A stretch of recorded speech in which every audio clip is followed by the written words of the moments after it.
कोणत्याही सदस्याला अध्यक्षाच्या संमतीने कोणताही नियम सभागृहापुढील नियम स्थगित करण्याच्या बाबतचा कोणत्याही विशिष्ट प्रस्ताव तो लागू करताना स्थगित करण्यात यावा असा प्रस्ताव मांडता येईल आणि प्रस्ताव संमत झाला तर संबंधित नियम त्या वेळेपुरता स्थगित होईल.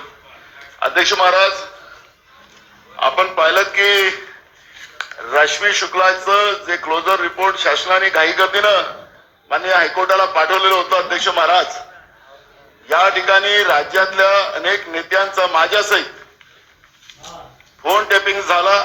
फोन टेपिंगच्या माध्यमातून त्यांच्यावर गुन्हे दाखल झालेत रश्मी शुक्लांवर, एक IPS अधिकाऱ्यावर, आणि त्याच्या माध्यमातून जसं सरकार महाराष्ट्रामध्ये नाका घालून बदललं आणि या सरकारनं नाका घालून सरकार बदललं असं आपण उल्लेख केला अध्यक्ष महाराज. आणि अध्यक्ष महाराज, या ठिकाणं सरकार आल्या आल्या IPS अधिकारी रश्मी शुक्लाचे गुन्हे त्याला क्रॅश केले आणि त्या ठिकाणी क्लोजर रिपोर्ट मान्य हायकोर्टात आपण पाठवला अध्यक्ष महाराज. आणि मान्य हायकोर्टाने त्याच्यामध्ये सांगितलं की एवढी घाई कशाची, बिना चौकशीने आपण पाठवलं.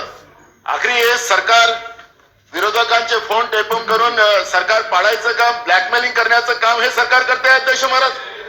आणि अशा या परिस्थितीमध्ये हे सरकार पाठीशी घालताय. जसं मुख्यमंत्र्यांनी आपण सांगितलं अध्यक्ष महाराज की मान्य न्यायव्यवस्थामध्ये न्यायालयात असलेल्या प्रकरणावर या ठिकाणी चर्चा केली जाणार नाही. मग हे सरकार मान्य सुप्रीम कोर्टामध्ये या सरकारवर टांगती तलवार आहे, अपात्रतेचे अध्यक्ष महाराज. मग हे सरकार काय असंविधानिक सरकार या राज्यामध्ये काम करतात, त्याला आपण सपोर्ट करतात अध्यक्ष महाराज. पुढे जाऊया. सुप्रीम कोर्टामध्ये अध्यक्ष महाराज, मी याच्यातला भुक्तभोगी अध्यक्ष महाराज. माझा फोन टेपिंग केला गेला अध्यक्ष महाराज. आणि सरकार बदलल्याबद्दल एवढ्या घाई गर्दीनं हा क्लोजर रिपोर्ट पाठवण्याचं कारण काय? गृहमंत्र्याचं याच्यामध्ये थेट संबंध आहे अध्यक्ष महाराज. नानाभाऊ पुढे जाऊया. अध्यक्ष महाराज, आपल्याला अध्यक्ष महाराज 57 नियमाप्रमाणे चालणार, नियमाप्रमाणे चालणार, असं नाही चालणार, असं चालणार नाही अध्यक्ष महाराज. मी भुक्तभोगी आहे अध्यक्ष महाराज. असं चालणार नाही नानाभाऊ, असं चालणार नाही. अध्यक्ष महाराज, कामकाज नियमाप्रमाणेच चालणार. चला प्रश्न उत्तरे.